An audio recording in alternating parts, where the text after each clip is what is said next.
열나흘째 되는 날 밤에 우리가 아드리아 바다에서 이리저리 쫓겨가다가 자정쯤 되어 사공들이 어느 육지에 가까워지는 줄을 짐작하고 물을 재어보니 20길이 되고 조금 가다가 다시 재니 15길이라. 암주에 걸릴까 하여 고물로 탄 넷을 내리고 날이 새기를 고대하니라. 사공들이 도망하고자 하여 이물에서 닻을 내리는 치하고 거룻배를 바다에 내려놓거늘 바울이 백부장과 군인들에게 이르되 이 사람들이 배에 있지 아니하면 너희가 구원을 얻지 못하리라 하니 이에 군인들이 거룻줄을 끊어 떼어 버리니라. 날이 새어가매 바울이 여러 사람에게 음식 먹기를 권하여 이르되 너희가 기다리며 먹지 못하고 줄인 지가 오늘까지 열나흘인즉 음식 먹기를 권하노니 이것이 너희의 구원을 위하는 것이요 너희 중 머리카락 하나도 잃을 자가 없으리라 하고 떡을 가져다가 모든 사람 앞에서 하나님께 축사하고 떼어 먹기를 시작하매 그들도 다 안심하고 받아 먹으니 배에 있는 우리의 수는 전부 276명이더라. 배부르게 먹고 밀을 바다에 버려 배를 가볍게 하였더니 날이 새매 어느 땅인지 알지 못하나 경사진 해안으로 된 항만이 눈에 띄거늘 배를 거기에 들여다 댈 수 있는가 의논하려 닻을 끊어 바다에 버리는 동시에 키를 불어 놓치고 돛을 달고 바람에 맞춰 해안을 향하여 들어가다가 두 물이 합하여 흐르는 곳을 만나 배를 걸매 이 물은 부딪혀 움직일 수 없이 붙고 고물은 큰 물결에 깨어져 가니 군인들은 죄수가 헤엄쳐서 도망할까 하여 그들을 죽이는 것이 좋다 하였으나 백부장이 바울을 구원하려 하여 그들의 뜻을 막고 헤엄칠 줄 아는 사람들을 명하여 물에 뛰어내려 먼저 육지에 나가게 하고 그 남은 사람들은 널조각 혹은 배 물건에 의지하여 나가게 하니 마침내 사람들이 다 상륙하여 구조되니라. 아멘.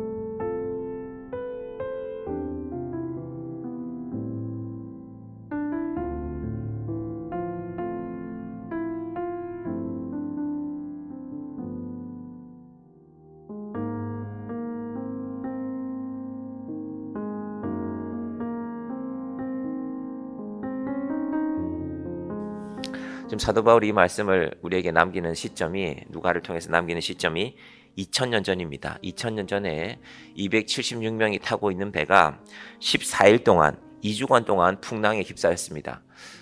요즘같이 최신의 기술을 가진 배를 갖고 있어도 그런 풍랑에서 276명이 다 살아남기는 힘든데 하나님께서 다 살아남게 하셨습니다. 이것이 하나님께서 하시는 일입니다. 그래서 여러분도 오늘 혹시 우리의 인생 가운데 정말 힘들구나 어렵구나 오늘 아침에 이렇게 신문기사를 잠깐 보니까 우리나라에 많은 건설사들이 곳곳에 아파트를 짓고 있는데 약 300군데 큰 아파트 사업이 시행되고 있는데 그중에서 80% 정도가 멈춘 상태라고 합니다.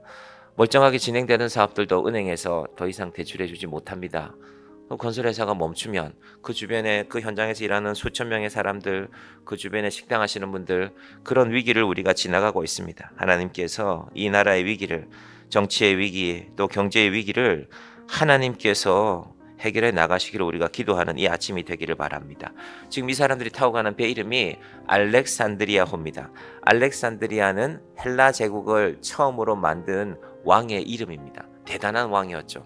당시에 유럽 사람들이 알고 있던 지구 땅의 거의 대부분을 알렉산드리아 왕이 차지했습니다. 그래서 배 이름도 알렉산드리아 왕의 이름을 따라서 알렉산드리아호.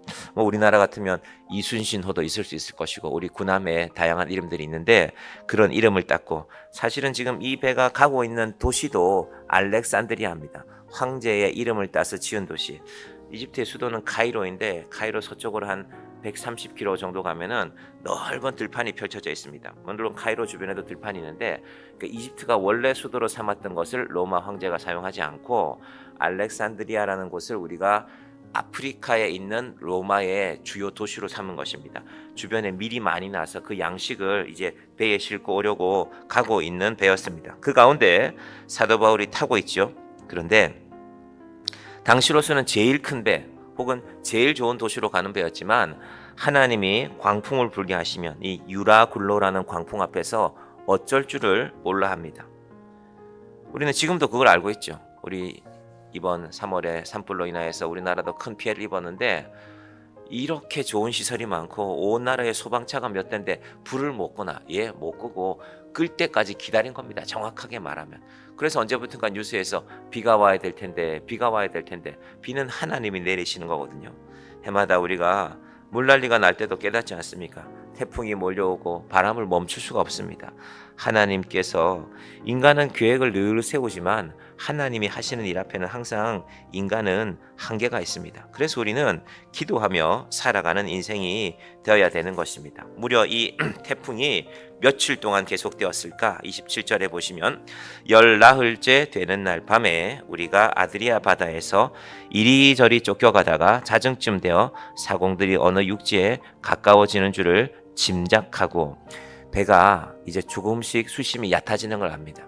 이 바다에 오래 계신 분들은 파도 소리를 들으면 저는 그런 걸 모르지만 파도 소리를 들으면 이거 얕은 바다구나 혹은 파도 소리를 들으면 이거 깊은 바다구나 하고 아신다고 하는데 배가 조금씩 얕은 바다로 가고 있는 것입니다. 이건 살 길이 생긴다는 것이거든요. 28절 물을 재어보니 20길이 되고 조금 가다가 다시 재니 15길이라.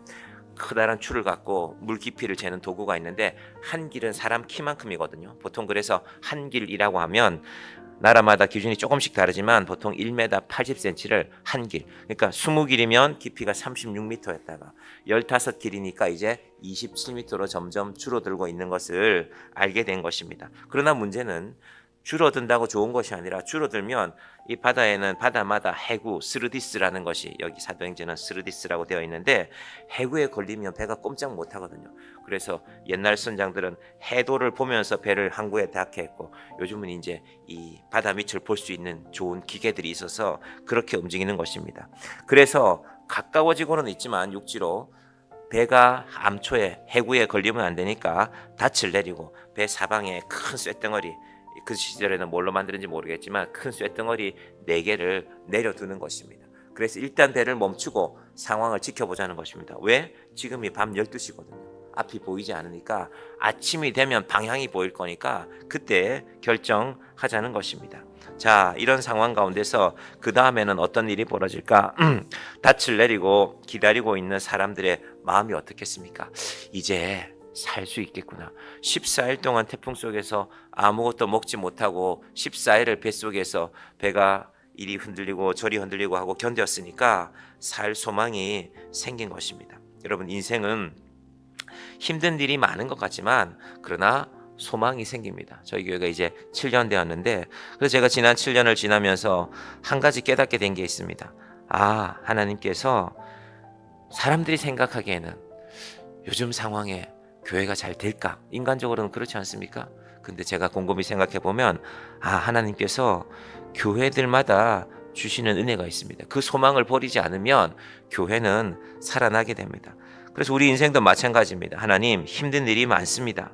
언제 새벽이 찾아옵니까? 소망을 갖고 기다리는 가운데 새벽이 찾아오는 것입니다. 자, 32절로 갑니다. 30절로 갑니다. 사공들이 도망하고자 하여 이물에서 닻을 내리는 채 하고 거룻배를 바다에 내려놓거늘. 무슨 말이냐 하면 지금 잠시 바람이 멈추는 것 같지만 언제 어떻게 될지 모르니까 사공들은 주로 배를 타는 사람들은 수영할 줄 알거든요. 그러니까 바다가 점점 얕아지고 있으니까 거룻배라는 거는요 바닥이 얇은 배입니다. 그래서 웬만한 암초에 걸리지 않거든요. 그래서 구명정으로 사용하는 용도인데 그 배를 닻을 내리는 척하면서 띄워버렸습니다.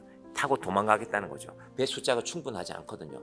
당시에 배라는 게 아무리 커도 한계가 있기 때문에 자기들이라도 살려고 그렇게 계획한 것입니다. 바울이 이걸 눈치챘습니다. 바울이 말합니다. 31절 같이 볼까요? 바울이 백부장과 군인들에게 이르되 이 사람들이 배에 있지 아니하면 너희가 구원을 얻지 못하리라 하니. 어찌 보면 사도 바울이 이 사람들 도망가지 못하게 일러 바치는 것 같지만 이게 다 같이 사는 길입니다. 그날 그 바다에 내리면 어떤 일이 벌어질지 모르기 때문에 바울이 나와 함께 있으면 산다고 말하는 것입니다. 여러분 하나님과 함께하는 것이 제가 한 7년 정도 지나면서 여러 가지 일들로 우리 교회에 오신 분들 이렇게 한번 생각해 봤습니다. 우리 교회와 함께 하는 것이 그분이 살 길일 수도 있는데 뭐 제 생각인지는 모르겠지만 문득 어제 이 말씀을 준비하면서 그런 생각을 하게 되었습니다. 여러분, 세상에서 보면 교회가 어리석어 보일 때가 있습니다. 교회가 아무것도 아닌 것처럼 보일 때가 있습니다. 그러나 하나님께서는 하나님을 믿는 자들과 함께 하는 것이 살 길임을 바울이 말하는 것입니다. 그래서 지금 바울을 그렇게 말하도록 하는 것입니다. 그랬더니 어떻게 합니까? 군인들이 32절에 거룻줄을 끊어 떼어버리니라. 원래 이 사람들 바울 말을 듣지 않았거든요. 그래서 11절에 보시면 백부장이 선장과 선주의 말을 바울의 말보다 더 믿더라. 원래 이 군대의 지휘관은요, 바울을 안 믿었습니다. 이 사람은 바다의 전문가가 아니거든요. 이 배의 선장, 이 배의 주인의 말을 더 믿었는데 이제 마음이 바뀐 것입니다. 이 사람을 믿어야 되겠구나. 이건 무슨 말입니까? 이 사람이 믿는 하나님을 믿어야 되겠구나라는 것입니다. 바울은 그렇게 지금 이 풍랑 가운데서도 복음을 전하고 하나님을 전하고 있는 것입니다. 33절, 날이 새어가매 바울이 여러 사람에게 음식 먹기를 권하여, 이제 저 멀리서 동이 트고 있습니다. 먹으라는 것입니다. 힘을 내어서 이제 상황이 어떻게 벌어질지 모르는데 특히 헤엄쳐서 가야 될 사람들이 있거든요. 그러면 그 사람들은 먹고 힘을 내어야죠. 그래서 배에 마지막까지 남겨둔 양식을 먹으라고 명령하는 것입니다. 자, 34절, 음식 먹기를 권하노니 이것이 너희의 구원을 위하는 것이요 너희 중 머리카락 하나도 잃을 자가 없으리라 하고, 지금 생과 사를 고민하고 염려하는 사람들에게 머리카락 하나도 잃지 않을 것이다. 담대하게 하나님께서 주신 명령을 전하는 것입니다. 그리고 35절, 오늘 설교의 제목이 나옵니다. 같이 봅니다. 떡을 가져다가 모든 사람 앞에서 하나님께 축사하고 떼어 먹기를 시작하매, 지금 이 배 안에 하나님을 믿는 사람은 바울과 아리스다고 그리고 누가, 지금 누가는 이름은 나오지 않지만요, 세 사람뿐입니다. 그런데 한 300명이 모인 식당에서 다른 사람들이 예수 믿지 않는데 바울이 떡을 들어서 밀로 만든 빵을 들어서 하나님께 기도하는 것입니다. 하나님 감사합니다. 우리에게 살 길을 주심을 감사합니다. 그러니까 거기에 모인 사람들은 전부 다 기도하고 밥 먹은 것입니다. 하나님께서 오늘날 우리가 세상 어디를 가든지 하나님께 기도하고, 식사 자리에서도 특별히 그렇다고 식당에서 큰 소리로 기도하는 것은 좀 이렇게 우리가 조심해야 되겠지만, 그럼에도 불구하고 우리는 어떤 순간에도 기도하고 나아가는 사람들입니다. 그들도 다 안심하고 받아 먹으니 마음에 믿음이 생긴 것입니다. 저 사람이 떡을 떼어 축사하고 기도하는 걸 보니 우리가 살게 되었구나. 어느새 그들의 마음에 하나님이 전해지고 믿음이 생겨나고 있는 것입니다. 그리고 친절하게도 그 배에 있던 사람들의 숫자를 276명이라고 알려주고 있습니다. 여러분, 276명이라고 알려주는 것은 바울이 지금 이 적는 이 말씀이 거짓말이 아니라는 겁니다. 무려 2000년의 역사를 지나서 우리에게 그 시기에 진실이, 그 시기에 하나님의 역사가 알려주고 있는 것입니다. 하나님께서는 이렇게 일하십니다. 바울은 사실은 아무것도 아닌 죄수이지만 하나님의 사람이기 때문에 떡을 들어 축사하고 그들이 하나님께 기도하고 함께 밥 먹게 하는 것입니다. 여러분, 오늘날 교회가 바로 이런 모습이 되어져야 됩니다. 우리 교회가 이곳에 세워지고 이제 이곳을 옮겨온 지는 4년쯤 되었지만 하나님께서 오늘날 이 땅의 교회들이 많은 것을 잃어버렸습니다. 교회들은 사실은 성도들의 숫자가 줄어드는 것을 염려한다 이럴지 모르겠지만, 더 중요한 것은 세상 앞에서, 세상 안에서 교회가 어떤 모습으로 서 있는가 하는 것입니다. 정의한 교회가 이 땅 가운데, 우리 이웃들 가운데, 우리 교회 이렇게 주변에 몇 가정이 살고 있지 않습니까? 저는 항상 그분들을 보면서 생각합니다. 하나님, 시간이 좀 걸리겠지만 저분들이 정의한 교회를 통해서 하나님을 알고 예수 믿는 분들이 되게 해주십시오. 저분들의 인생에 어려운 일들이 있을 때 교회 찾아와서 목사님 이거 어떻게 해야 되겠습니까? 예전에 저희 시골에서는 그랬거든요. 교회에 있는 분들이 시골에 평균으로 볼 때 그렇게 부자들도 아니었고, 그렇다고 교회에 있는 분들만 공부를 많이 한 것도 아니었습니다. 저기 시골 마을에 똑똑한 분들 많았거든요. 교장 선생님도 있었고. 그런데 젊은 목사님이 계실 때, 지금은 이제 은퇴하셨지만 교회 사람들이 언제부턴가 마을 사람들 일이 생기면 그분을 찾아왔어요. 그때 그분 전도사님이었거든요.